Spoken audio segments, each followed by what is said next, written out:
Okay. Guys, welcome to Genesis. Tonight we are going to speak about abortion with our wonderful speaker and actually the main speaker of the group, Mr. William Gairdner. And the floor is yours. Please educate us. Thank you. Thank you again for having me. Okay, this is a topic, the seriousness of which I don't think can be exaggerated, not possible. I think it's probably the most serious issue of a moral and ideological kind underlying the entire Western world and all the free societies of the world. I realize that abortion has often happened in unfree societies, of course, in very large numbers.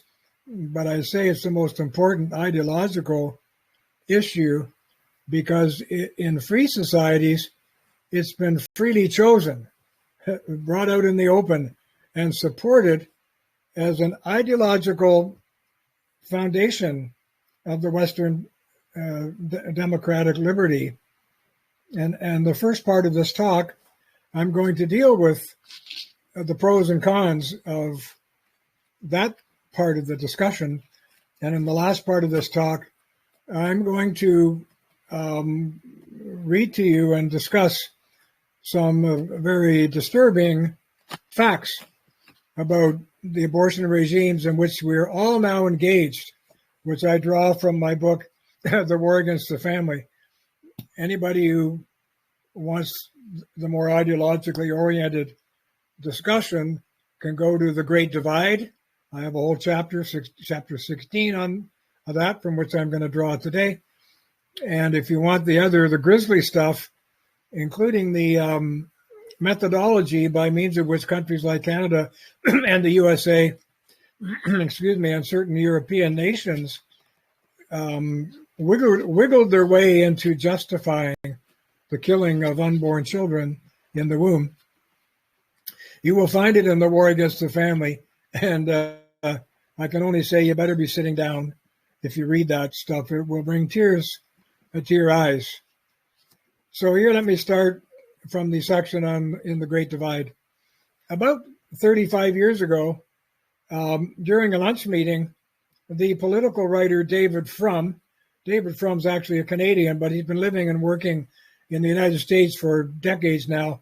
And I think currently he's the chief editor of a magazine called Atlantic Monthly, which I would say, unfortunately, under his leadership has gone farther left than it already was.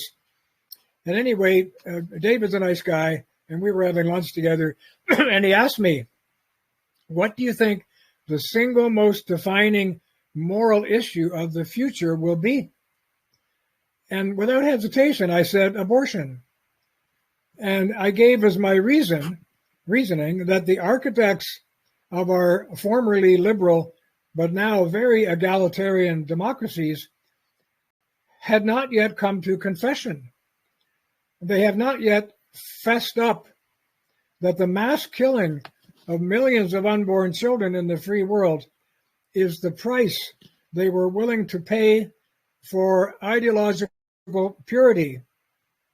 You have to think about that line. It's the abortion, the killing of unborn children, is the price they were willing to pay for ideological purity. In other words, to make their conception of democracy pure.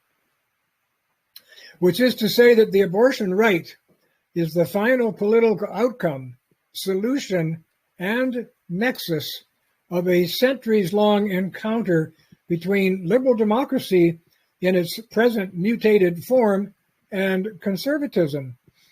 Or, to put it another way, the encounter between the demands of political equality and the unavoidable lifestyle inequalities experienced by women as dictated by their own natural biology. Pure classical liberal democracy could have continued for a long time without an abortion right. But once it mutated into an egalitarian form, it required a method for erasing the glaring natural differences between the freedom naturally available to one half of the citizenry and the other. In a liberty-based regime, biology is accepted as a natural difference between the natural genders. I have to put the word natural in there because people are fictionalizing the idea of gender today. But this was written before all that began. But in an egalitarian regime, biology threatens equality of liberty. Hence, the modern war against biology. And by the way, that line, this book was published in 2015, before all this woke nonsense came to the surface. So, hence the modern war against biology emphasized throughout this book. The solution to this otherwise natural state of affairs was to create an abortion right, permitting the voluntary purgation of biologically based lifestyle inequalities. In my apolitical, knee-jerk liberal youth, I supported abortion under the usual reasoning that whatever the girl was carrying, it was just a bit of inert tissue, that it was great to have a backup plan available, and that because having a baby would ruin a young girl's life, an unwanted baby that is, would ruin a young girl's life, the abortion option was a no-brainer, as it seemed at the time. But over time, and due to extraordinary medical and scientific revelations showing what is really in there, and because I eventually had children of my own and witnessed the whole miraculous creation of human life, I began to change. In previous sections of this book, I have alluded to this topic because it is so intimately connected to the opposing beliefs that liberals and conservatives tend to hold about the dominion of will over nature, or the reverse, about God or the absence of God, about religion, materialism, and so much more. I will lay out some disturbing facts on abortion here, and then ask a handful of pertinent questions, which I invite readers, in this case listeners, to answer as honestly as possible.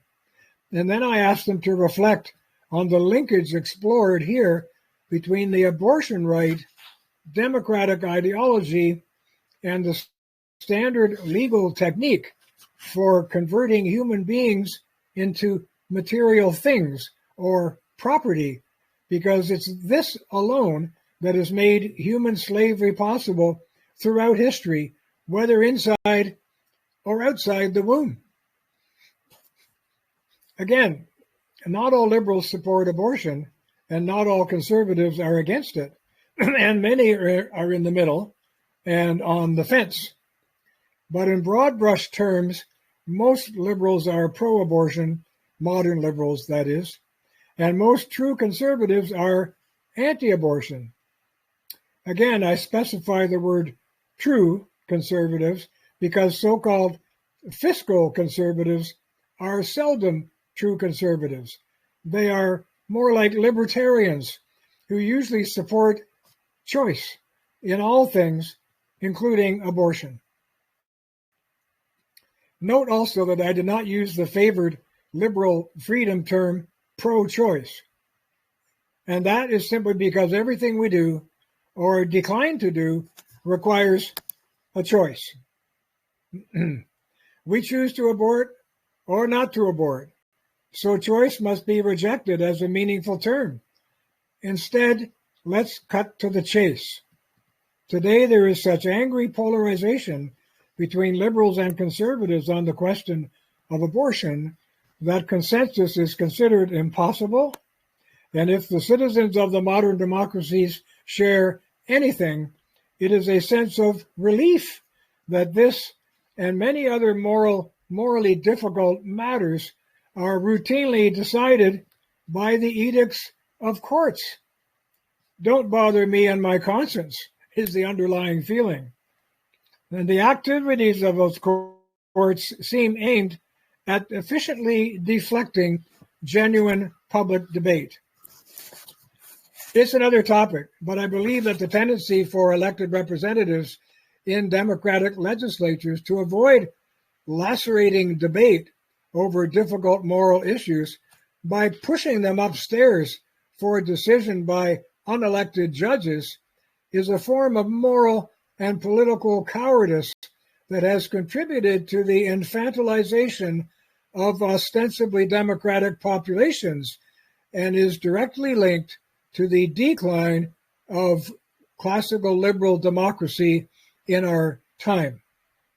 It's also directly responsible for the mutation of that original form of democracy into what I call its hyper-democratic or hyper-egalitarian form, such as we have today.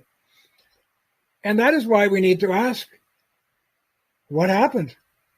Why, in less than a half century, did the citizens of almost every modern democracy change in character from a people who once valued human life so highly that they criminalized all abortion with a profound moral certainty, with only a few exceptions having to do with rape or a real threat to the life of the mother, the threat of death, that is, to a people so liberalized that in a country like Canada, which since 1988 has had no law whatsoever against abortion, they publicly subsidize the right to terminate human life in the womb at any stage of pregnancy, even up to the moment of natural birth. Some will immediately object to the phrase human life on the ground that almost all courts of the free world typically take the modern liberal view that a fetus is not legally a person or a human being until it is born alive. That's the phrase, born alive. Such legal and verbal legerdemain, however, is now a fact of Western life. But there are other facts forming a chain of logic that should expose what the conservative considers the bogus use of such terms. Even if we all were to agree that what a pregnant woman is carrying is not a fully developed person or human being, we nevertheless cannot deny that in every case, what she is carrying is alive. Were this not so, there would be no need for anyone to claim a right to, the word is terminate, a pregnancy. In other words, whether pro-abortion or anti-abortion, those taking shelter under any of these euphemisms nevertheless are in fact talking about actual life, and not what some judges describe as potential life. So step one in my argument is that both liberals and conservatives are obliged by the evidence to agree that what a pregnant woman is carrying is alive. It's a form of life. Step two, the conservative insists, is then to admit the plain truth that in every case, absolutely, the life a pregnant woman is carrying is a human life. For no one believes that she is carrying a live puppy or a swan. And having come this far, and only once we decide to face this singular truth as honestly as possible, the conservative then wants to ask a crucial question. Namely, how can it be morally acceptable for one person in full possession of his or her own human life to terminate the human life of another? The saying I once heard, and this really went right to my heart, quote, all who support slavery are free, and all who support abortion are alive, drove home to me like a stake in the heart the naked injustice in the act of one human being who was not aborted deciding to end the life of another human being. By any measure, most people, whether liberal or conservative, who adamantly support abortion are grievously uninformed, and they never think about these arguments. They simply don't know how we have arrived at the new moral ground that we suddenly seem to be standing on. What changes in the law have enabled such a strange about-face?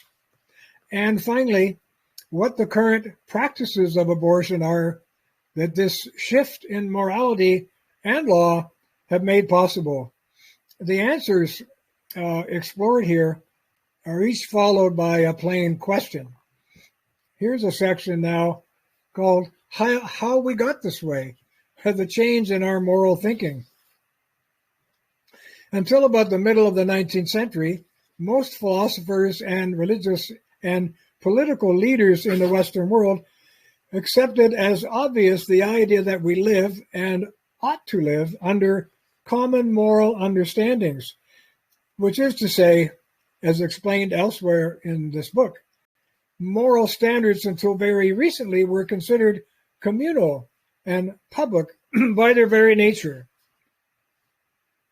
The mere idea that morality should serve the private interests or circumstances of solitary individuals had heretofore always been considered absurd, if not a sign of simple moral incapacity. But with the growing emphasis on individual freedom and equality and the retreat from religion and community authority came the increasingly shrill demand for private individual rights divorced from duties. And with this, an entirely new idea came along, namely that each human makes up his or her own private morality with every individual choice.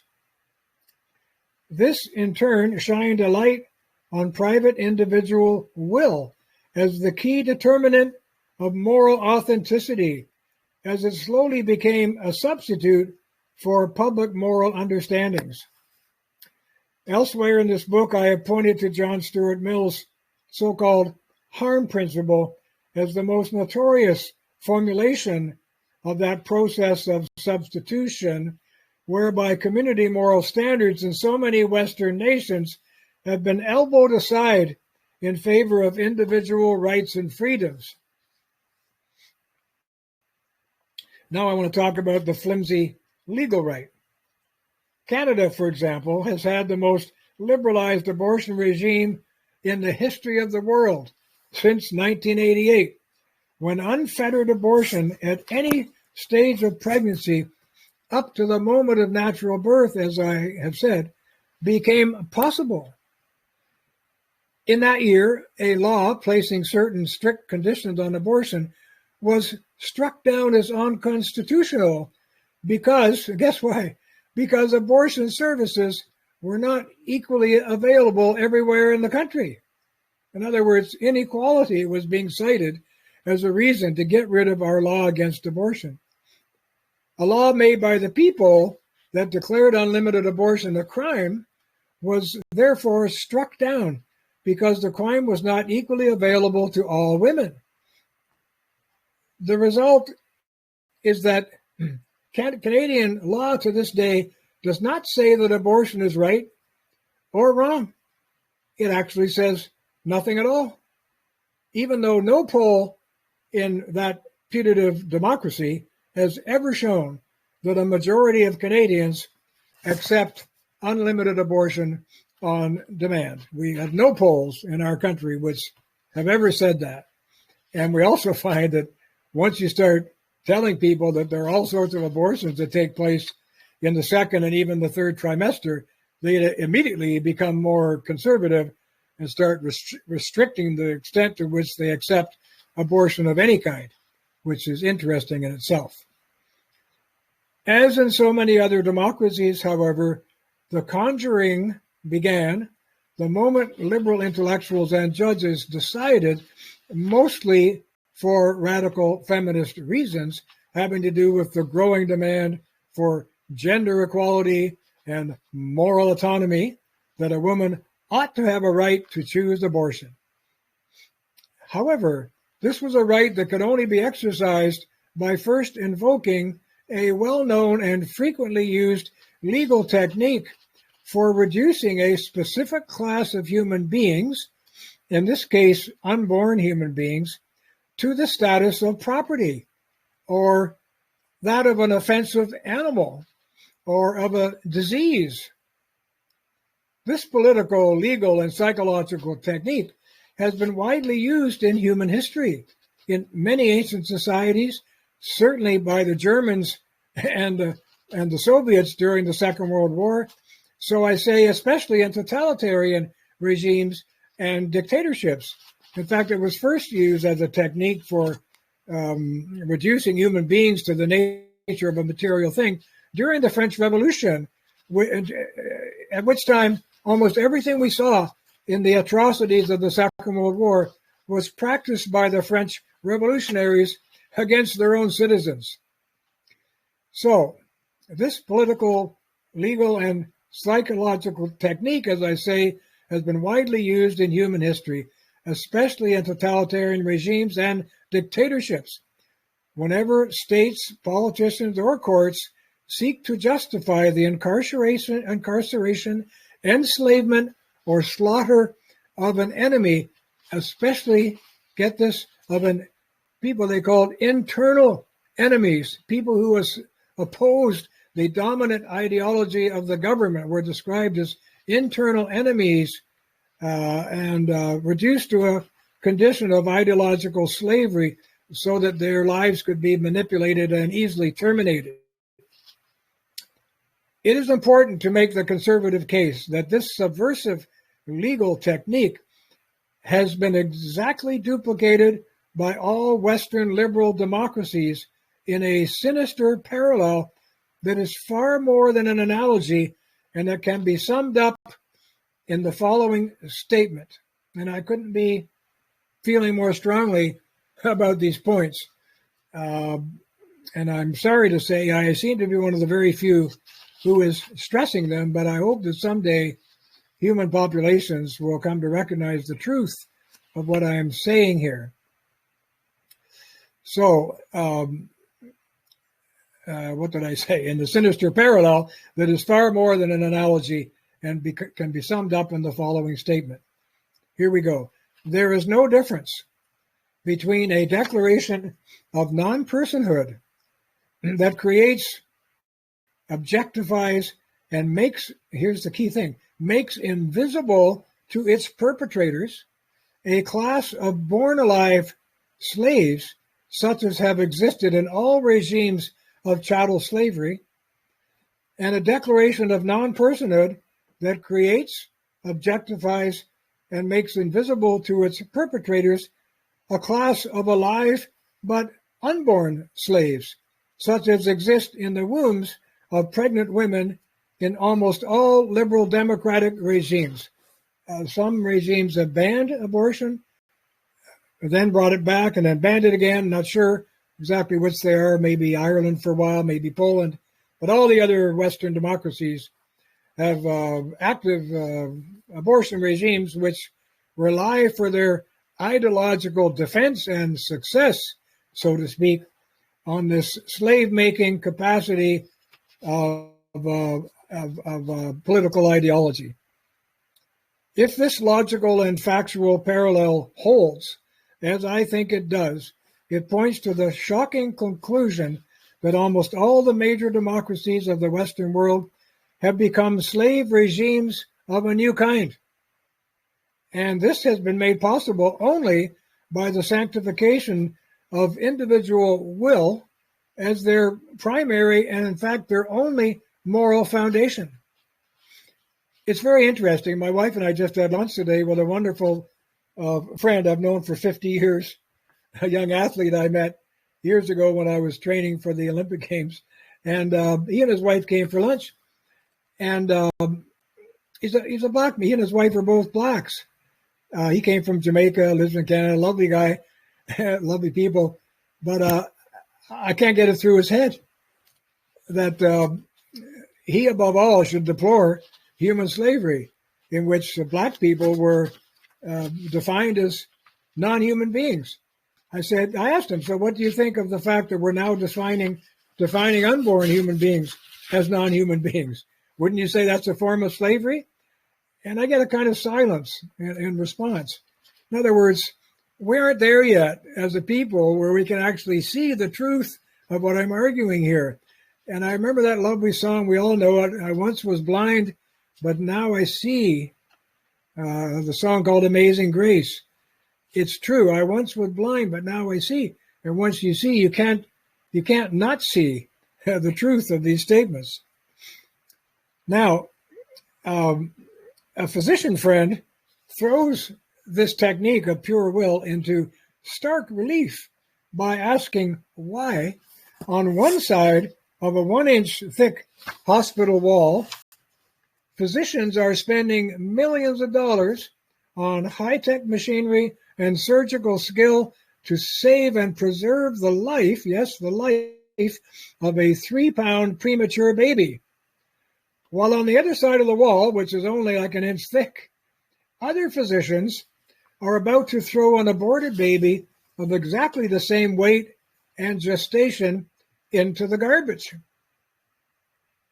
Clearly, if at the same moment in time, the two mothers decided or willed to make opposing choices, in other words, to change their minds, the first child would become legal garbage and disappear as a human being, while the second child would suddenly and miraculously arise from the deadness of its thinghood and be declared fully and legally human and saved. The source of such an existential transformation is only the naked will of the mothers. Take note, the fathers have no legal say, at least in my country, whereby human life is created ex nihilo or extinguished ex nihilo, not by God or by biology, but by human will alone, which is why I often say we fancy, those of us who live in these modern democratic regimes, carry on as if we're little godlets now, making crucial decisions such as these, which in the past we all agreed only God could make. I am not at the moment focusing on just the moral question. I am simply trying to present the bald truth that as a political extension of the will to triumph over nature, the Western democracies, by ideological imperative, their own ideological imperative, have adopted a legal technique for converting millions of human beings into objects or subhuman beings, and thereby have converted themselves into slave regimes of a new kind. This is especially odd because if we use the word disappear as a verb, it is clearly possible to disappear a man as a human being and make him reappear as a chattel slave, just as it is possible to disappear an unborn child and make it reappear as a womb slave. The essence of all human slavery is the transformation of a human life into an object that is owned and controlled as the property of another. And yet, the same liberal who insists that chattel slavery is simply like my friend, my black friend, who insists that chattel slavery is simply abhorrent and unconscionable, which he does, will very likely support womb slavery and abortion as an important expression of a woman's democratic freedom, which he does, you see, and he doesn't see the contradiction in his own thinking.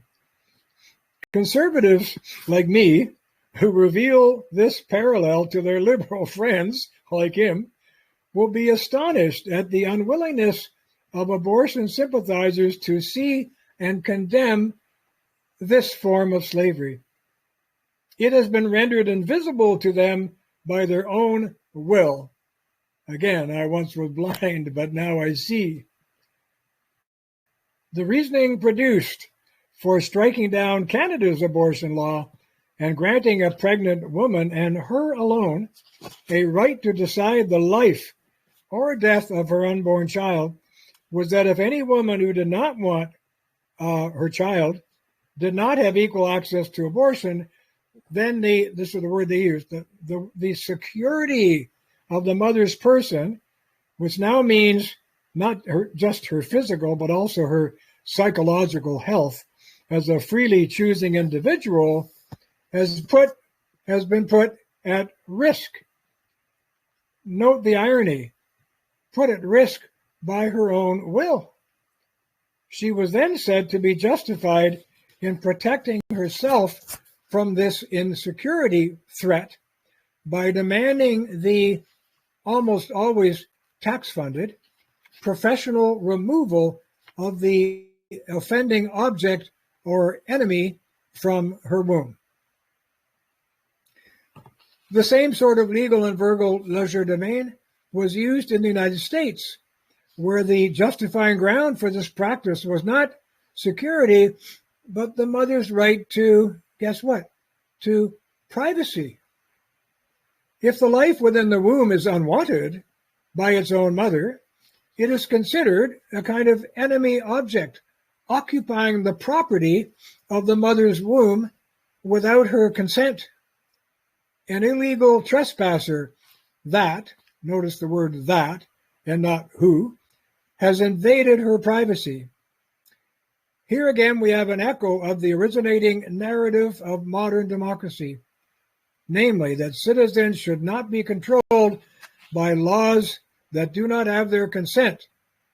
This goes right back to John Locke and his incredible influence on the formation of the so-called Atlantic democracies like America and Canada, where consent was at the basis of his whole argument, that a people consents to its own government, and if its own government does things it doesn't like, it can consent to revolt against the government and throw them out. What John Locke never confessed to was that no government in history has ever been formed by pure consent. Not one that you can name. They're all formed by tradition and custom and historical evolution of their laws and traditions. So anyway, as I say, this is an echo of the originating narrative of modern democracy. Just as their bodies should not be controlled or occupied by another without their consent. Surely the most arch, self-centered, and bizarrely twisted argument in this vein was made by a man named Murray Rothbard. Murray is a hero of sorts to modern libertarians, has written a lot of books about them, and to modern liberals. In his seminal book entitled For a New Liberty, The Libertarian Manifesto, that's the whole title, Rothbard relied on all three of the most common ploys. He first described the unborn child as a fetus, using the Latin, of course, to imply a valueless thing or a non-human object. And then he moved right along to the themes of the fetus, both as occupying enemy, he said this, and as a disease, by insisting that whenever a fetus occupies a womb, his word unbidden, if it occupies a womb unbidden or unasked or uninvited, it is like, his word, a parasite. The unborn child is now a parasite, an unwanted aggressor on its own mother, who, in demanding her right to abort, is only acting in self-defense. And so the fetus aggressor must forfeit its own life. This is absolutely shocking. I hope you agree. This same sequence of arguments has been used throughout history by all those who seek to dehumanize their enemies before killing them. In modern times, more or less, the French Revolution, we saw this full panoply of stuff in play. And of course, in the 20th century totalitarian regimes and every other regime in human history, we have seen this technique used. The Nazis described the Jews and others as parasites. Gloria Steinem, the poster woman for radical feminism in the 70s, a Jewish woman herself, by the way, argued that a woman should have the right to remove any parasitic growth from her body. Now, here's a shocker for you. In 1989, the Canadian artist Rick Gibson and the owner of a London, Ontario gallery that had exhibited his work were both fined a few $100s for outraging public decency. Now, what had Gibson done to draw this anger from the municipality? He placed artwork in the gallery. It was a sculpture entitled Human Earrings. It was a female mannequin, like a fake head of a woman, with earrings on it made of freeze-dried human fetuses.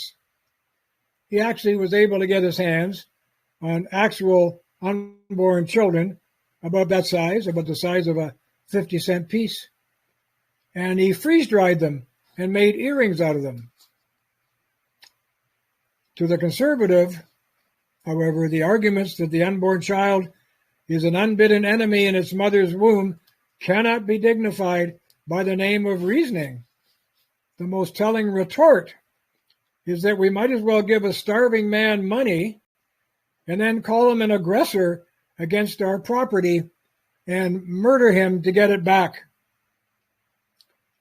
So the second crucial question is, can it be right and good for any civilization that the decision regarding whether another human life has intrinsic value or not, and so whether he or she is to be protected by society or killed, should be made according to the changeable will of a single individual? And now I want to talk about the practice of abortion, to which I'm going to add, if we have time at the end, from the War Against the Family. Now let us ask what is actually being done to unwanted human life. How many unborn lives are ended? How large are they? And what are the methods? Once those who are pro-abortion learn a little of the bald truth, many are horrified. They begin backpedaling a lot, and they start to suggest ways to restrict abortion, if not to end it.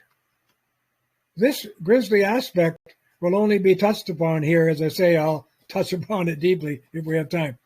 But suffice it to say that of the approximately 1.1 million or so abortions performed annually in the United States, this was published in 2015, when that number was true. It's down a bit now, I think.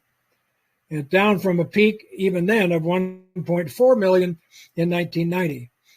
And the more than 120,000 performed in Canada, which is 1/10 of the size of the U.S. in population terms, most are done in the first trimester of pregnancy. We know that. The vast majority of these aborted souls would have been perfectly healthy citizens. In other words, there was nothing wrong with them.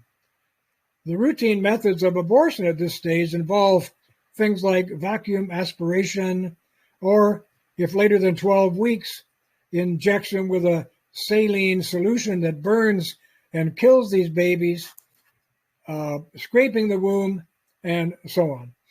Many people who support abortion don't know much about the details of this horrendous subject. They believe all abortions take place very early in the pregnancy, and they believe this only involves getting rid of a microscopic cluster of meaningless human cells. As I say, that's what I used to believe as a young man.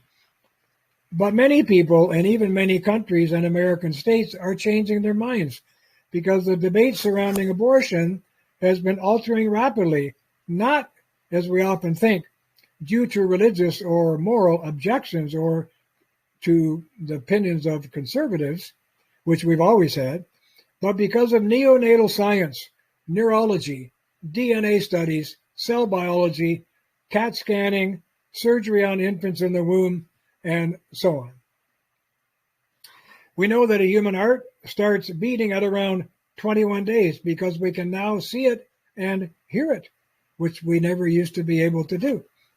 That a human life in the womb has a distinct and unique personal genetic endowment, and thus is in every strictly biological sense, a genetically complete and unique, if undeveloped, human life.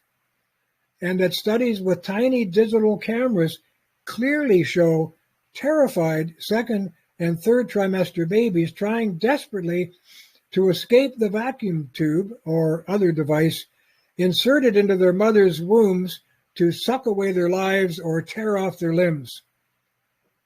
By now, millions have seen the moving photo of the tiny hand of baby Samuel. If you haven't seen it, you can Google it and you'll see it, called Baby Samuel, reaching out of a small incision in his mother's womb to grasp the surgeon's finger during an operation to mend his spina bifida. The ex utero surgery scenario is legally bizarre because once taken outside the womb for treatment, though still attached via the umbilical cord to its mother, a child becomes a full person with normal human and civil rights because he or she is then born alive, or if you like, separated completely from the body of its mother, which is the wording in the Canadian law. Therefore, it's now a human being. But when the young child, once the surgery is finished, is put back in the womb to finish gestation, he or she disappears again as a human being or a full person, deemed now to be without value once again and to have no legal defense or rights until and unless he or she is eventually born alive for a second time.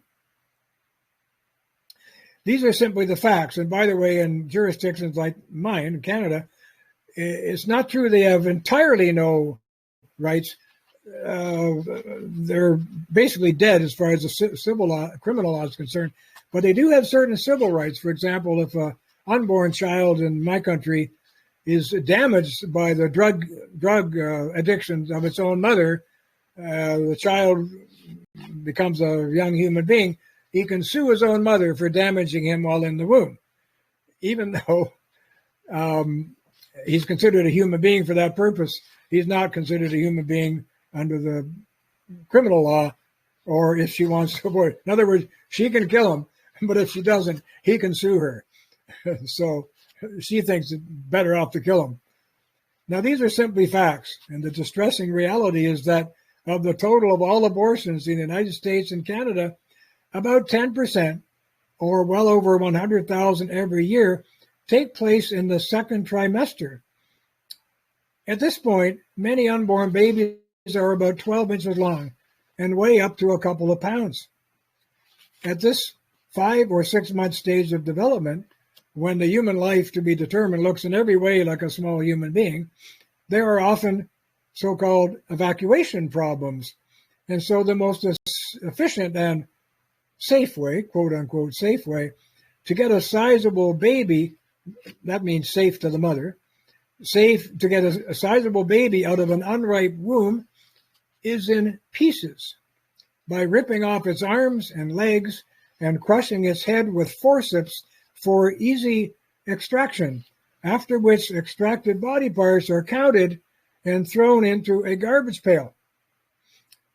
Those who want to read a viscerally upsetting description by an American physician of his real-life accidental encounter with recently aborted babies and all their body parts, which fell out of a hospital garbage truck onto the street in front of him, should read the essay on my own website called, just go to my website where it says essays and scroll down.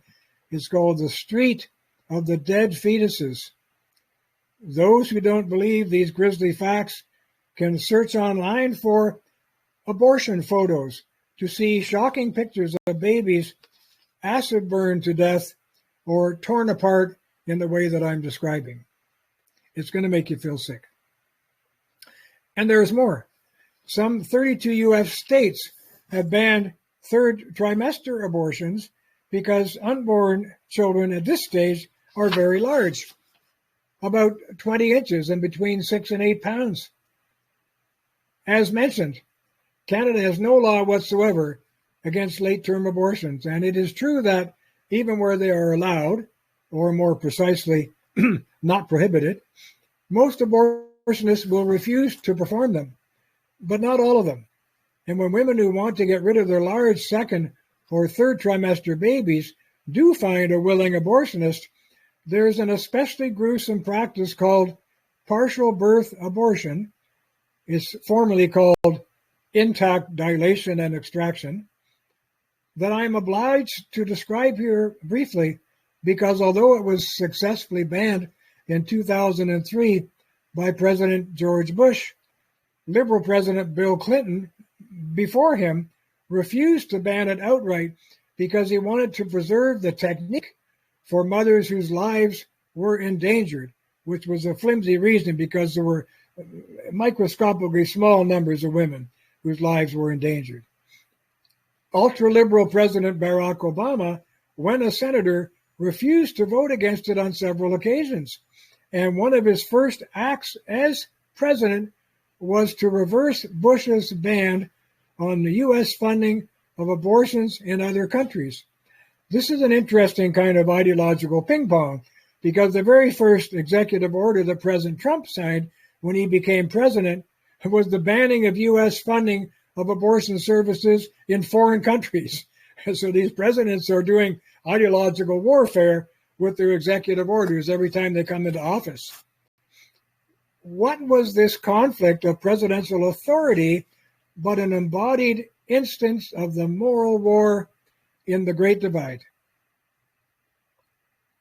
It is impossible to verify if, where, or when this method may now be used in Canada, but there is no law to stop it, and no one is telling. In the last year for which I have actually seen numbers for the United States, and so that would have been numbers for the 1970s and 80s, the National Coalition of Abortion Providers estimated, because no one knows, right? A lot of this is behind closed doors, that 4,000 to 5,000 partial birth procedures took place in the United States. Ron Fitzsimmons, then executive director of this organization, told the New York Times in 1997 that in the vast majority of cases, the procedure was being performed on a healthy mother with a healthy fetus of 20 weeks or more, and he confessed that, quote, he had lied through his teeth, unquote, about its employment, and that watching this procedure had made him, quote, physically ill, unquote. He nevertheless continued to support a right to abortion. Here's ideology creeping in again. And he was honest enough to add that one of the facts of abortion is that women enter abortion clinics to kill their own fetuses. He still didn't have the nerve to say to kill their own babies. He said, however, quote, it is a form of killing. You are ending a life, which is what I've been arguing here. For the conservative, this refreshing frankness cannot repair the moral error, but it is an improvement on liberal lying. Now I'm going to tell you what this method is about. Hope nobody feels sick, but I do almost every time I describe it. In this method, in almost all cases, the unborn child's position in the womb is manipulated until it can be pulled out of the womb, starting with feet first. So the physician does a lot of manipulating, or the midwife, whatever, turning the child around till it's heading out the door, feet first. The physician then gets in there and grabs a hold of the feet with his forceps or whatever. When the abortion then keeps pulling the baby out of the mother, but he doesn't want to go to jail for murder. So when he sees the back of the baby's head, he stops pulling. He takes a sharp instrument out of his kit and he jams it into the back of the baby's skull. Observers who have seen this have said that at that precise moment, the child startles as if falling off a cliff.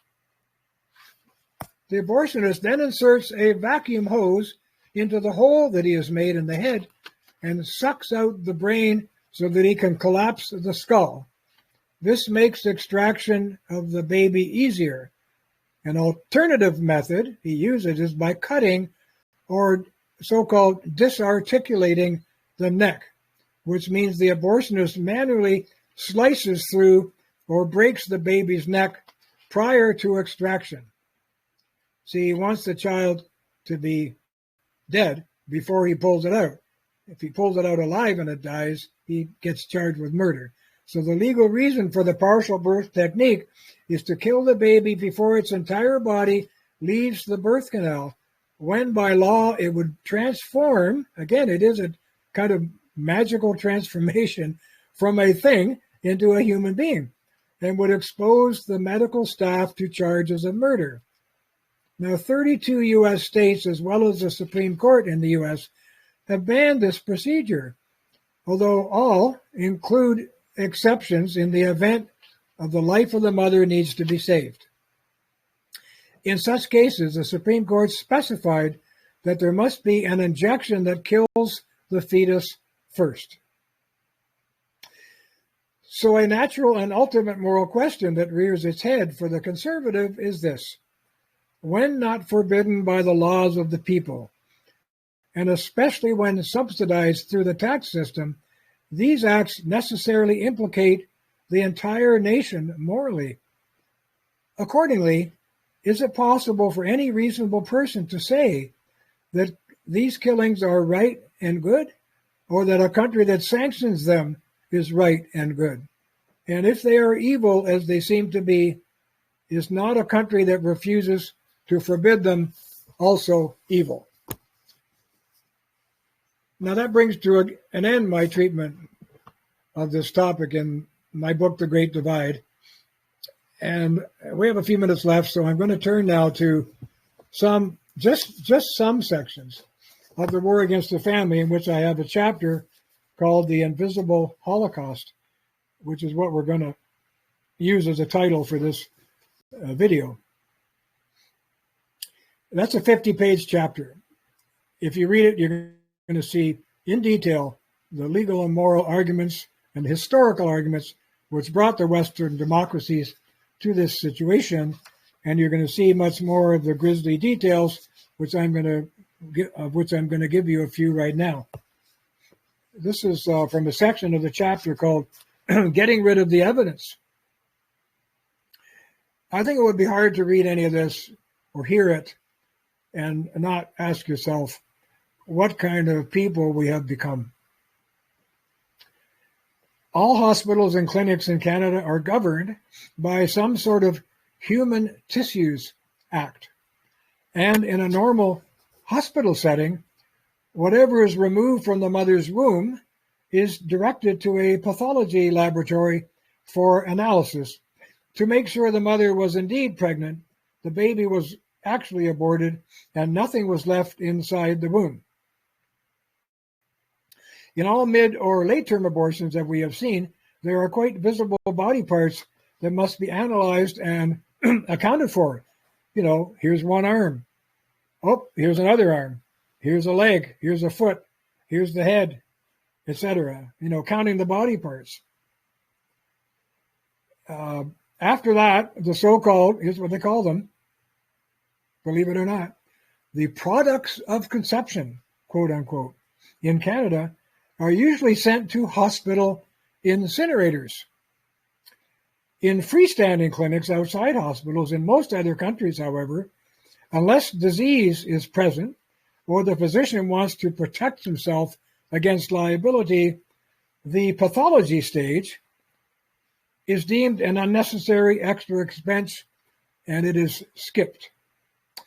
Then the aborted child is disposed of in other ways, says nurse Nita Witten of Dallas. I'm quoting her. If they were small enough, we hardly ever sent anything to the laboratory. We basically put them down the garbage disposal, or what we call a garburator in this country, a device in your sink that chews up old food. We put them down the garburator, quote unquote. Her colleague, nurse Kathy Sparks, says, and I'm quoting her again, and by the way, all the references for these quotes are in the back of my book, The War Against the Family. And some of these facts, as I saw them then, may have been altered by further study or changed or modified, but I think for the most part, this is all good, still good material. So Sparks said, oftentimes second trimester abortions were performed, and these babies we would not put in the little jar with the label to send off to the pathology lab we would put them down a flush toilet. That's where we would put these little babies, unquote. Winnipeg, the city of Winnipeg in my country, a Winnipeg pathologist said most hospitals, use very large incinerators, but even large babies are no problem for a garbage disposal because the babies come out in pieces.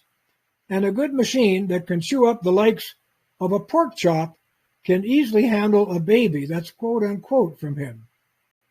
It's absolutely astonishing and disgusting. More horrifying yet, and fraught with this historical tremor, is a copy of a brochure from an Austrian firm, listen to this, promoting the sale of its mini crematoriums. It shows 3 backyard barbecue-sized gas-fired ovens that generate temperatures up to 1150 degrees Celsius.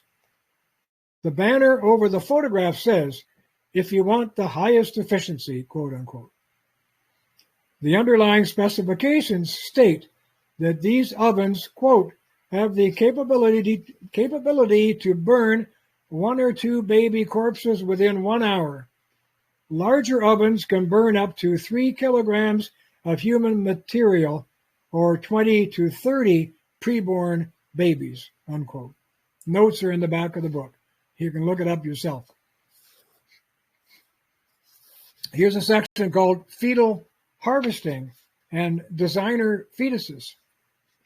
Dr. Bernard Nathanson, who was a famous American abortionist for years, after aborting literally thousands and thousands of babies, I think he estimated about 30,000 in his career, he eventually succumbed to the moral truth of what he was doing. I think he almost killed himself, but instead he ended up becoming a Christian, I believe, and he wrote a book about the evils that he had perpetrated and the evils of the abortion regimes taking place now in all the Western democracies. And he said, I'm quoting, "There is a flourishing commerce in the sale of fetal tissue and organs, such as at the Hanna Biologics Institute in Berkeley, California." Now, this book was published in 1993. I don't know if Hanna exists anymore, but it certainly did then. He describes how all sorts of fetal products are currently being used to help older patients sick with diabetes or with Parkinson's disease. Many so-called healthy aborted babies are needed for their brain cells. Such cells are also much in demand to treat Huntington's chorea, spinal cord injuries, leukemia, aplastic anemia, and radiation sickness, of all things. China attributes its success in such treatments to the aborting of, get this, 30-week-old babies. That was published in the Medical Post in February of 1990. Hanna forecasts sales of $3 billion a year for insulin derived from fetal pancreases and $8 billion a year from fetal brain tissue used for Parkinson's treatment. Margaret Somerville of McGill University here in Montreal, Canada, describes and warns against what she calls designer fetuses, which are aborted for the correct genetic match with the patient. But the new eugenics, quote, she says, has quietly slipped in the back door, unquote. Sorry, this is a quote by Jeremy Rifkin of Washington's Foundation for Economic Trends. He says the new eugenics has slipped in the back door. As scientists experiment with embryos and fetuses for answers to the making the genetically perfect human being. They vie with moral fervor for the right not only to excise disease-producing genes, but also to implant superhuman ones.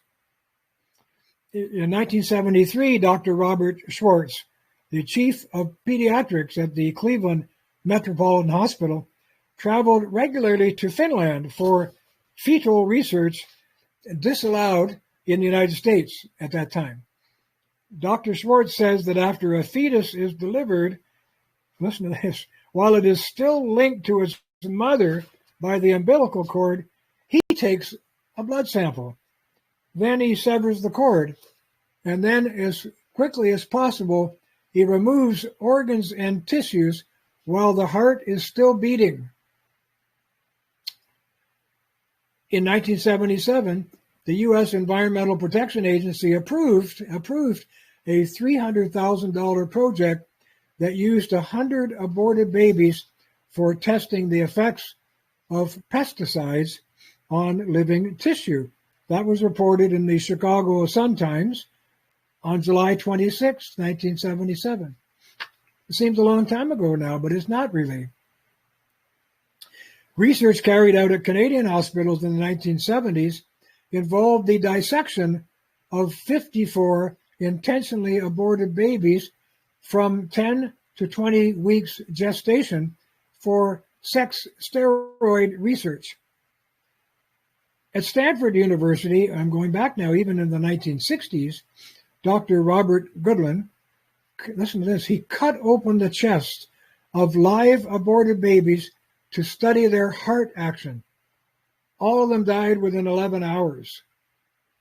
In another project, the live beating hearts themselves were taken out of intentionally aborted babies, and their continuing contractions were studied while in a nutrient solution. The notes to that research are in the back of this book. In a macabre Finnish experiment, the U.S. doctor Peter A.J. Adam of Case Western Reserve Medical School harvested 12 babies by hysterotomy abortion, cutting off their heads while the babies were still living, and he attached the heads to a special machine that perfused them with various chemical studies that he wanted to substances that he wanted to study. Canada's limited research work on unborn babies is carried out mostly at Victoria General Hospital under Dr. Alan Fine of Dalhousie University. Remember, I say to my readers here, this is Canada, not Nazi Germany. Each pregnant woman signs 2 blanket consent forms, one for the abortion and one for the research use of her fetus. This is curious considering the baby is a non-person. So why does the mother have to give permission? A medical research team stands by when the baby is taken out because live warm tissue is the best. And after 4 hours, the baby's cells are useless. The desired cells, mostly from the brain, liver, pancreas, whatever, are quickly processed, is the term, for immediate use just down the hall, he says, as one critical physician put it. And there, he said, is a patient with, say, Parkinson's disease, waiting with a tube stuck in his head for the injection of those cells. 4 or more unborn babies may be required for each Parkinson's patient.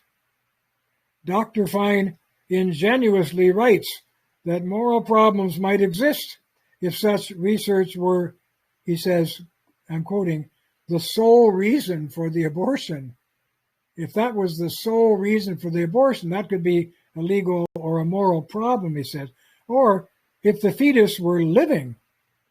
But he dispels any moral qualms with the rationalization that what he calls the caseload of aborted fetuses is, his phrase, independently motivated, quote unquote.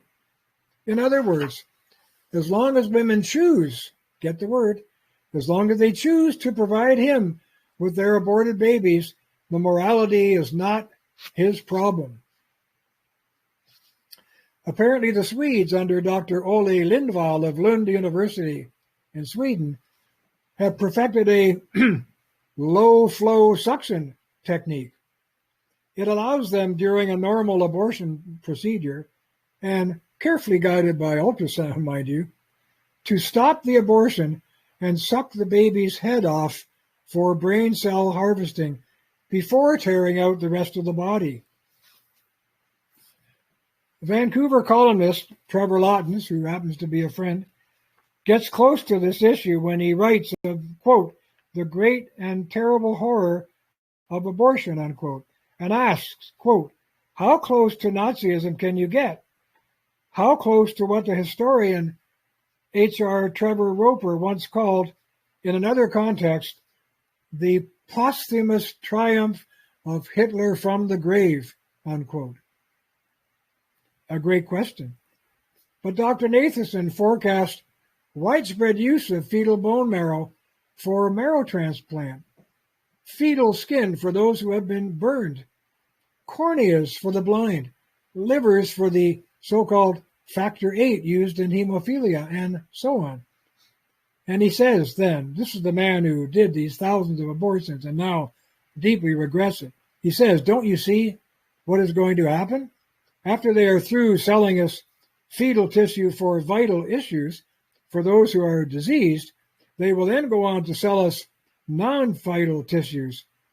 Is your sex drive failing? How about a fetal gonad transplant? Is your hair going? We'll sell you some fetal scalp. Are your teeth going? We'll implant some fetal teeth for you.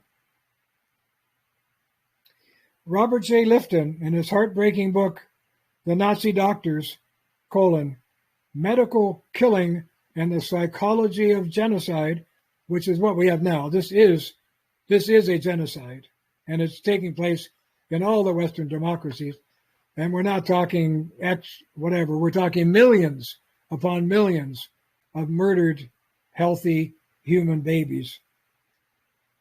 He tells us in that book just how thousands of ordinary German doctors allowed themselves, these are people with high medical degrees and high doctoral degrees and so on, allowed themselves to be swept up in this process, what he calls pediatric euthanasia, or legalized abortion, is always the first stage, because it's easier for people to justify bumping off a supposedly invisible fetus than bumping off their parents or a spouse. One particularly scrupulous doctor of the Nazi era actually agonized, I believe he did, because he began as a moral being, but he didn't end as one. And this is how he got there. He actually agonized whether using gas was a medical means to euthanize people. Hitler answered that if it's at the table, this is recorded from transcripts in Robert J. Lifton's book, The Nazi Doctors. Hitler replied that if it is more humane than other methods, like, say, suffocation, and it's also cheaper, then what? Well, then it must be good. The relieved doctor then saw himself as very professional, using heroic efforts to save the state money, which could now be put to higher military uses. He had a fanatical colleague named Dr. Pfannmuller, and Pfannmuller said at the same meeting with the Nazi doctors that Hitler took part in, he said, I'm quoting, "The idea is unbearable to me that the best, the flower of our youth, must lose its life at the front in order that feeble-minded and irresponsible asocial elements can have a secure existence in an asylum," unquote. Well, at that point, he was talking about just using the methods of gas and all that for children in asylums, children who had severe medical difficulties or were brain problems, whatever. This man saw himself as essential to the highest cause as he hungered to euthanize the asocial elements and divert the savings that he created to the war front, thus trying to save the nation. And thus did all moral actions in the Nazi state eventually become ordered solely around service to abstract state ideals. Now, I'm finished with this talk, but I just want to say, if I can add it once more, that what we're talking about today in all the Western democracies, with very few exceptions, is the devotion and justification of the killing of millions of perfectly healthy unborn children for the sake of state ideals, namely the preservation of hyper-democratic ideology, as I have described it in all my work. And I hope someday after I'm gone, that this work will be recognized and people will realize the path that we have been on and that we are on today with a vengeance. The self-satisfaction and the moral confidence of people who support these kinds of techniques is literally indescribable and unbelievable. And the fact that they haven't ever thought about any of these arguments or pointed their finger at themselves is even more unbelievable. But the day will come. I once was blind, but now I see. So thank you for listening. Thank you, William. I must say that I'm familiar with this information, but when I'm listening to the facts and to how you deliver it, I feel sick to my stomach, and I can't help but to think that we are living in a very sick society, completely immoral society. I would like, with your permission, to give some numbers, updated numbers from a webpage which is called the Life Institute. Will you allow me? Oh, please, go ahead. Okay, so they are speaking about abortion in numbers, and they are speaking about worldwide numbers. So they say more than 1.5 billion, not million, billion babies have been murdered worldwide in the past 50 years. An estimated 50 million abortions are carried out throughout the world every year. 1 in 5 pregnancies worldwide end in abortion. Approximately 90% of Down syndrome babies are aborted. I'm sorry that I'm saying aborted, murdered. Every 2 seconds, a baby is murdered. Every time your heart beats, a baby dies. Some more important information that I would like to state. The abortion industry in America each year in the US brings approximately about $1 billion through the murdering services alone. And where is it? One moment, please. For example, Planned Parenthood. Planned Parenthood current ratio of murders to adoption referrals to 340 to 1. In 2009, they performed 332,000 abortions and made 977 adoptions. You can see the magnitude of this insane ratio. Yes, it is insane. And it goes on and on and on, and it's an industry of murder, and it's the hidden Holocaust. And that's why I call it the invisible Holocaust. People don't see it yet. Now, recently, the Supreme Court, appointed by Trump, by the way, changed by Trump, which I think was fantastic, at least rejected the idea that abortion was a federal right in the U.S., and they sent it back to the states. So this means that some states in America simply ban and abolish abortion right away, and other ones choose to continue it. I don't know what the numbers are, how many continue it, how many ban it, but at least now they have the right to do that, whereas under the old 50-year-old Roe versus Wade law passed by the Supreme Court 50 years ago, the individual states had no right to make their own laws on abortion, but now they do. So this movement backwards is beginning, and we don't know how quickly it's going to go and where it's going to end. But I mean, the things that you read, it's terrible, but true, that we can't comprehend these numbers. They're almost too big to actually understand. It's like, who was it? Some Chinese dictator who said that one death is a tragedy, a million is a statistic. It's just hard to understand. And listen to that, William. In Ireland, which is supposed to be the most conservative Catholic country in Western Europe, up to 59% of all the income earned by abortion agencies comes from the taxpayer. So basically, they put a gun to the heads of the people who are supposed to object all of that, and they redistribute this wealth into the hands of those agencies of murder. It's the same in Canada. Canada abortion is tax funded. Yeah, I understand, but Ireland, my friend, supposed to be super conservative. Yeah. It's crazy. Well, I would like to ask you one question, if I may. Yes. It's a little bit private. You don't have to answer it if you don't like. But you mentioned your friend who came today for lunch, and your black friend. And it's something that I have trouble with. It's a personal problem that I have.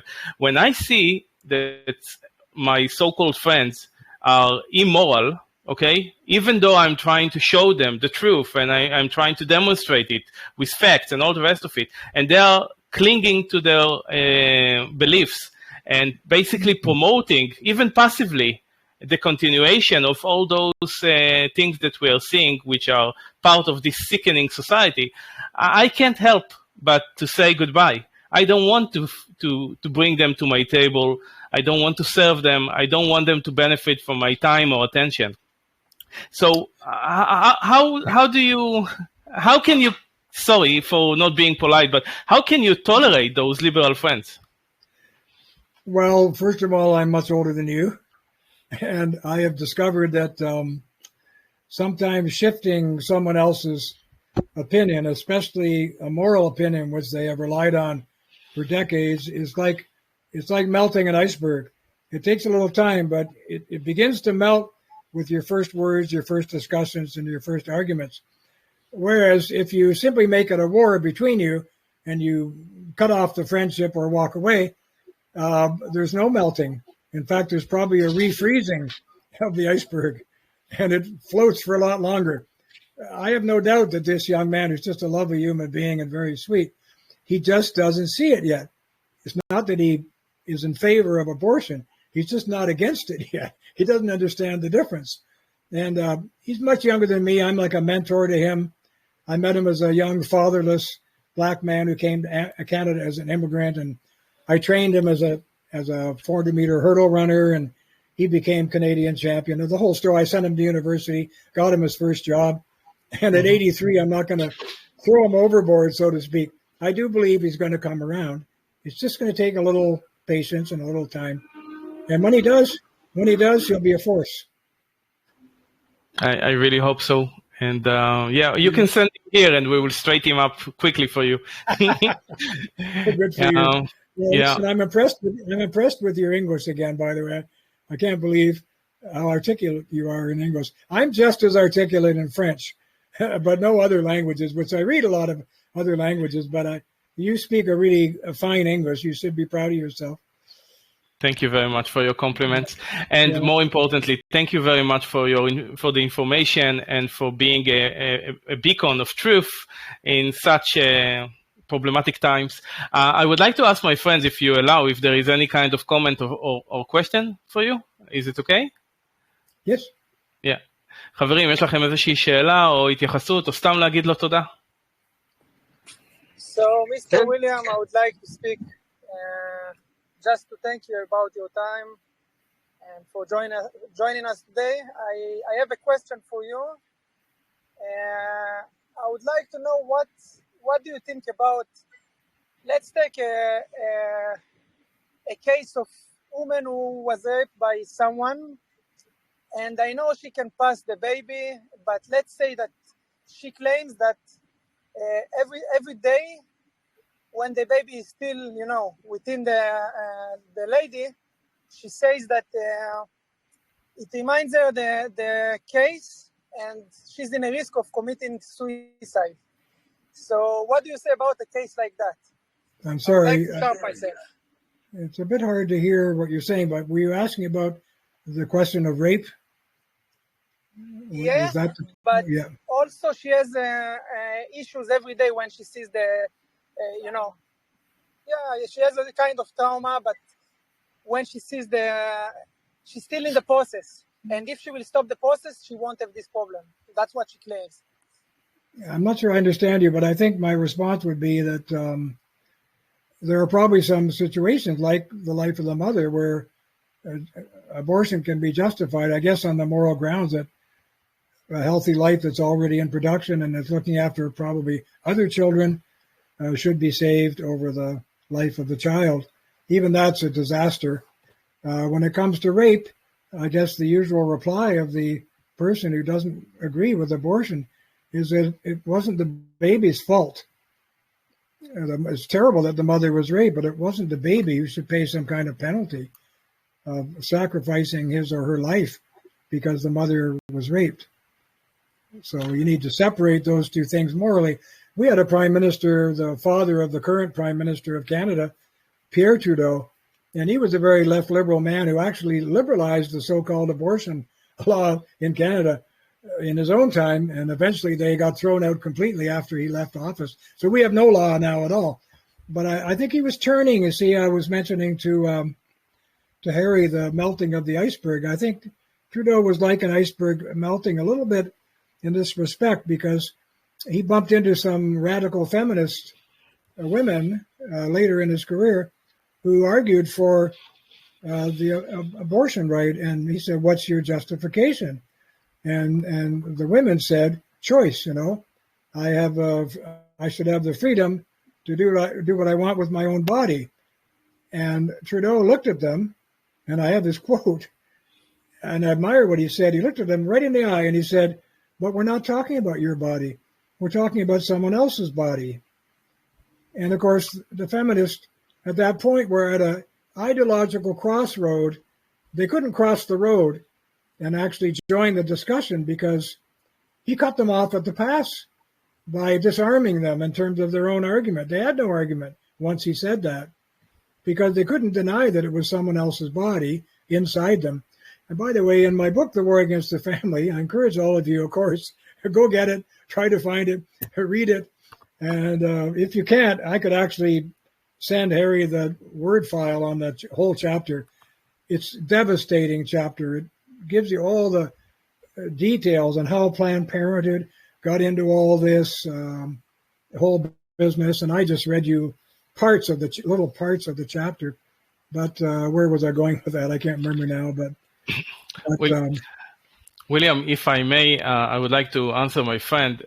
Rape is a very disgusting and unforgivable terror that the woman has to deal with. But you don't solve rape with murder. It doesn't solve anything. What you should do is you should support that woman. You should surround her with love and appreciation and help her to go through that. And if she still can't, by the end of the pregnancy, you give that child to a family that can support it and take care of it. It doesn't help to take William, that traumatic... I want to thank you very much for your time and the information and the for the time. קובי, יש לך דיליי. I'm sorry, William. My friend has a delay. I just Liran, wanted to say that I agree with that, but I was talking about another case that, let's say that the process causes the lady kind of mental issues. That's what I meant. Not about just a rape and that's it. I mean, mental issues that can cause but think about it.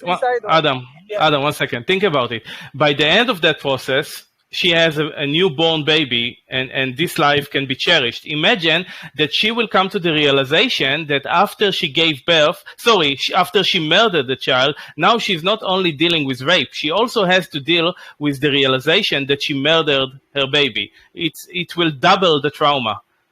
It's not a solution. And also there is a principle. We cannot break the principle because of such problems. That life has to be protected no matter what, unless we can prove that the child is putting the mother in danger physically and she can die. And then we can maybe say, William, allow me to ask you, maybe we can think about it as a form of self-defense. Can you repeat the question? I'm sorry, I was thinking.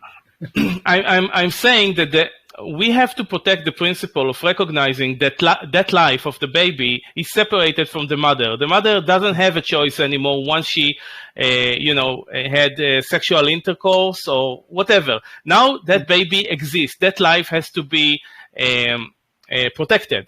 But yes, if the doctors can demonstrate with absolute evidence that the baby is putting in danger the life of the mother and she might die, only then we can maybe stop the pregnancy, because we can we can think about it as self-defense. There is no choice. Yes, interesting. I want to share with you before I go, because I have to go down for dinner now, but I want to share with you something which I put, I had many pushback arguments from feminist women who insisted on their right to abort. And I said to them, how would you feel if it was the man who carried the child and not the woman? What do you mean? I said, well, I ask you to use your imagination. This is a mind experiment now. Suppose, like the kangaroo, a man had a sort of a pouch in which he could gestate the baby. Let's suppose the woman carries the baby for the first half of the pregnancy, and then she has to transfer the baby to the male, and he keeps the male in his kind of kangaroo pouch and all that kind of stuff until the baby's old enough to be born or taken out of the pouch. How would you as a woman feel about his right to kill your child? And they look at me and go, I never thought of it that way. Of course, I feel that I have the right because it's my child. But the idea that the man should have my child in his body and then have some kind of right over that child and completely eliminate me from the discussion, I find outrageous. You see? So I think it's an interesting mind experiment to try with people who think that way. They usually back down. The question is, the woman is worried about losing her choice or recognizing the sanctity of life, which has to be preserved. Yes. Okay. Yes. She's forced between those two alternatives. Okay. Yeah. One last comment, Liran. Yes. Can you hear me correctly? Increase your voice. If you could repeat his question for me, I can't hear it. Okay. William? Yes? Okay. I want firstly to thank you for all the time and knowledge that you're sharing with us in this forum. This is having a huge impact on many people. Not only us, but all the rest of the people that we are in contact with. So I'm very thankful for that. Thank you very much for your appreciation. And as for my question, I wish to stretch this idea just a little bit forward, and I wish you can give me your opinion as much time as you have left to share with us. Because the mass majority of the people in this forum, I believe, are absolutely against abortion. But what we do promote is freedom and morality. And I wanted to know, what do you think is the options that you have in order to prevent this act of murder, except for teaching and explaining? Because I think that while a woman is actually pregnant and she have the intentions to kill her own baby, we're not allowed to physically do anything to her or restrain her or take her freedom to do as she likes, even though she's about to commit a murder. So I wanted to ask you if you think there is another action that can be taken except for just teaching and explaining this in a way that we actually do it. Well, I think I understand your question. I think the answer, which we used to have, was simply passing laws declaring that the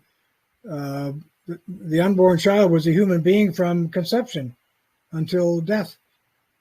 If all our countries passed that law, abortion would be banned and outlawed as it used to be. And of course, then people come after you with the argument, what about backstreet abortions, coat hanger abortions, and stuff like that? Well, those situations were too bad. I mean, some women died, killed themselves, whatever, trying to abort themselves or going to backstreet doctors. to get abortions, but we're not, even when that happened, we were not talking about billions of murdered children like we are today. So in terms of balancing the two evils, the second one is far, far, far greater, and no one wants to see any child aborted by any means, especially backstreet abortions. But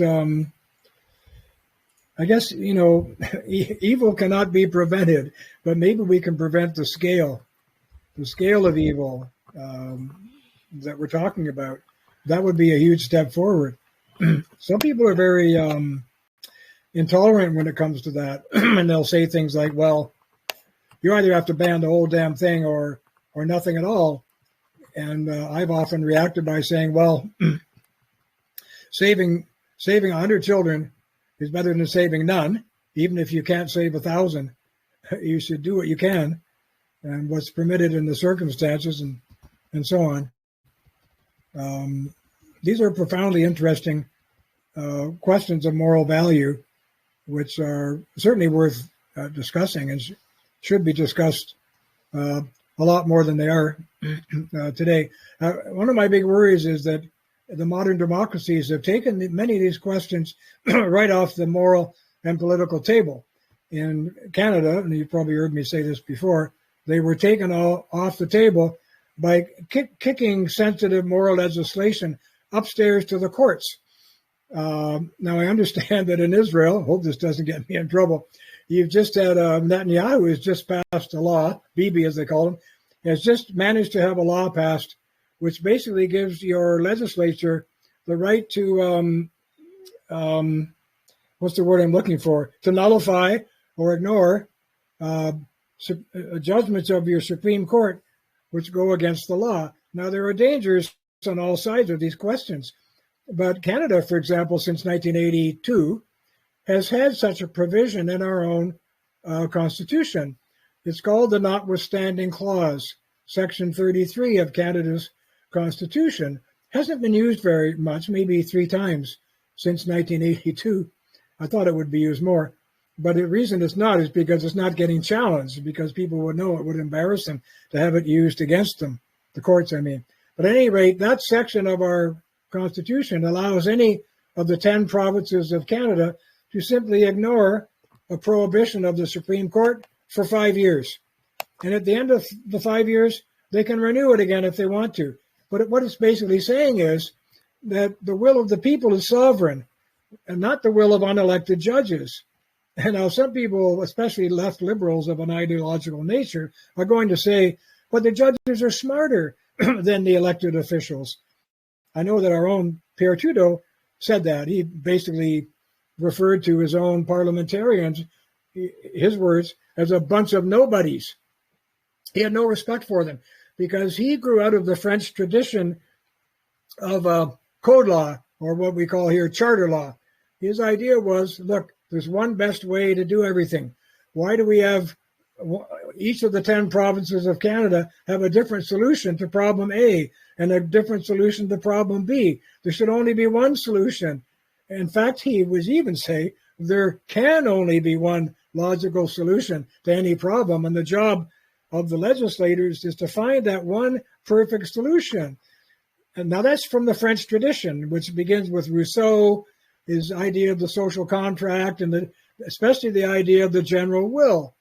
Now, where did the idea of the general will come from? It actually came from theologians in the past who argued, like Malebranche. Malebranche was a famous French intellectual, and he argued that God only deals in generalities. God makes general statements and general moral laws. For example, thou shalt not kill. He doesn't say you should not kill your uncle and you should not kill your neighbor. He just says thou shalt not kill.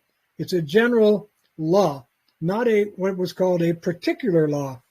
Well, this whole idea of the virtue of general law versus particular law became very important in the French tradition. And by the time Malebranche was finished with it, Rousseau got a hold of it. And he basically relied on this whole concept of the general will. I want to say again, because I think I've said it before, so I hope I'm not boring you. what's the difference between, for example, a majority rule and the general will? Well, here it is.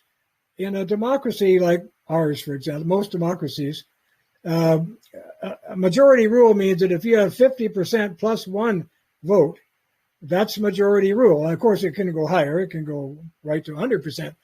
But once you get over 50%, you have majority rule. And that's the choice that's going to be made by your legislature, right?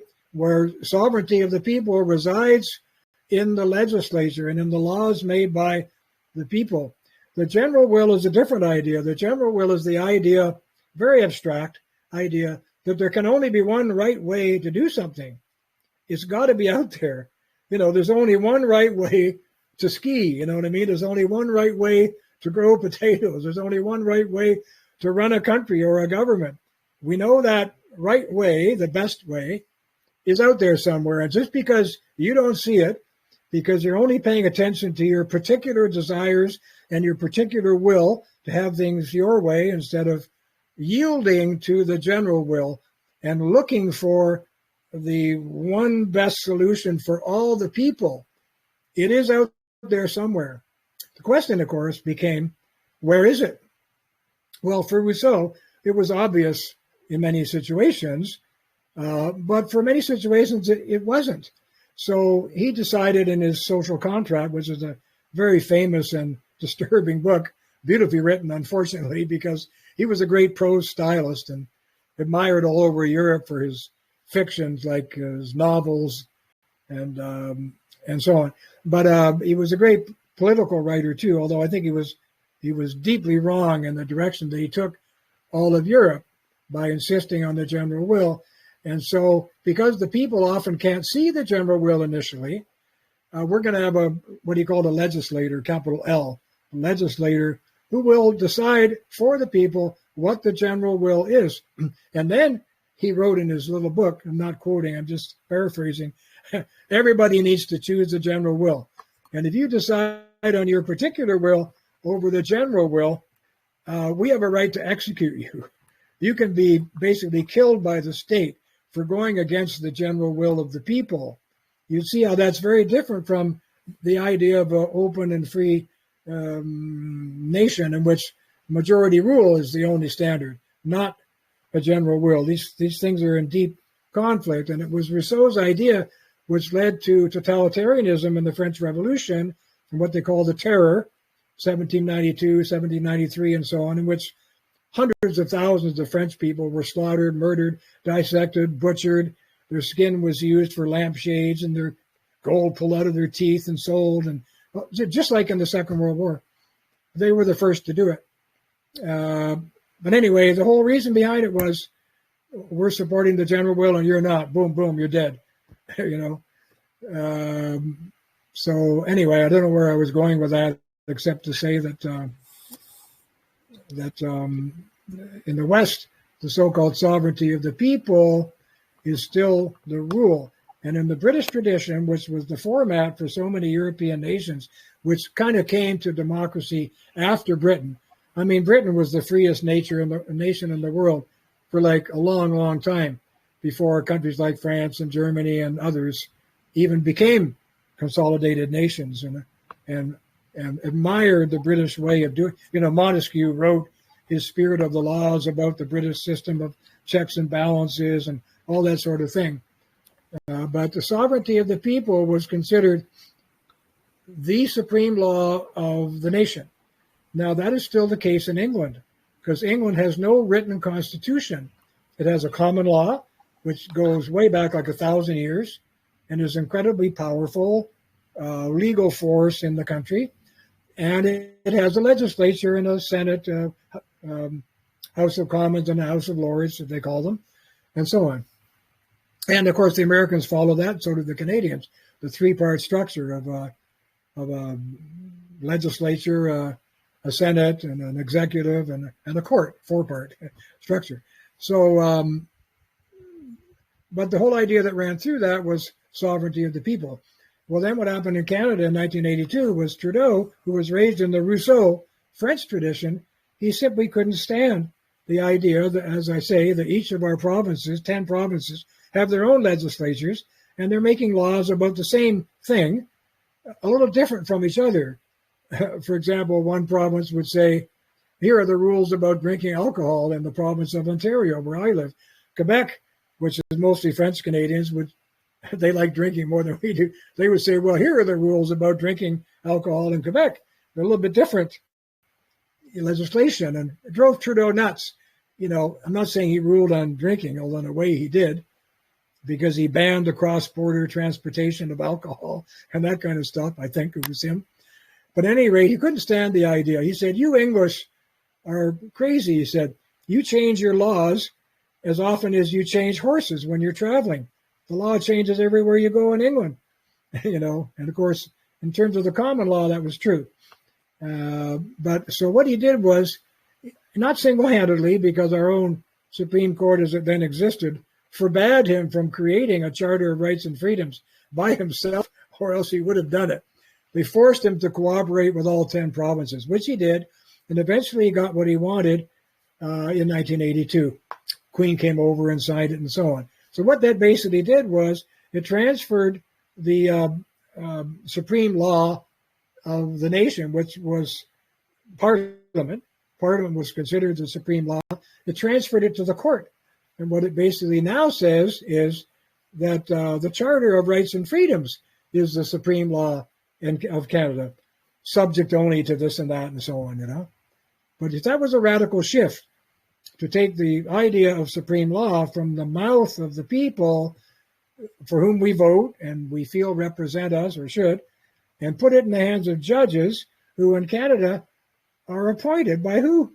By the Prime Minister, who happens to be either a Liberal Prime Minister or a Conservative Prime Minister. And if vacancies come up in the court, he's going to stuff the court with people who believe like he does, and so on. So even though Canadians are unaware of this change, unaware of the shift, and unaware that their sovereignty has been kicked out the back door, and now it resides in the Supreme Court way over their heads, they think the Charter is fantastic. Most of them have never read it. I'm one of the only Canadians I have ever met who's actually read the Charter from beginning to end. It's only about 30 short pages. It's an easy read. But Canadians don't read it. They just think it's great because it's the highest law of the land. It must be good. And when you tell them that, how do you feel about judges making decisions about things like gay marriage and abortion and capital punishment and all the rest of it, and you have no say through the people that you send to Parliament? Judges are smart people, you know, that kind of thing. Lazy. So my view is, and my criticism of the whole procedure of replacing the supreme law of Parliament with the supreme law of unelected judges, is that you have infantilized, made childlike, the whole process of the people working out their own laws in their own debating body, their own deliberative body, rather, I should say. That's where they're supposed to deliberate. And the whole idea is that the different parties come together and they don't agree with each other initially, but they argue back and forth and they make concessions and they bend a little here and they give something there, they take something there, and they end up with a law that everyone votes on, and everyone, as a friend of mine said, is equally unhappy. But at least they're equally unhappy, and it's a pretty good law. It's not the best law that I think we could have had, but let's do it. And it is the voice of the people. Well, I can't say much about Israeli politics, but I think what Bibi was trying to do in your country was get rid of the kind of thing that Trudeau did in our country, which was transfer the sovereignty of the people to the courts and basically take it back when there were judgments made by the court, which the people simply did not agree with. So I hope I got that right, but that's what I saw happening anyway. William, we kept you for too long. I think we should let you go to dinner. Of course, we appreciate the information and your time and kindness, but it's been very long for you, I think. Thank you so much. Great to be with you. Okay. We will keep in touch via email to coordinate the next one. Yes, and I look forward to getting this one from you. Thank you. Of course. Have a beautiful evening and see you soon. Bye-bye. You too. Bye. Thank you, William. Have a good night. Thank you. Very much.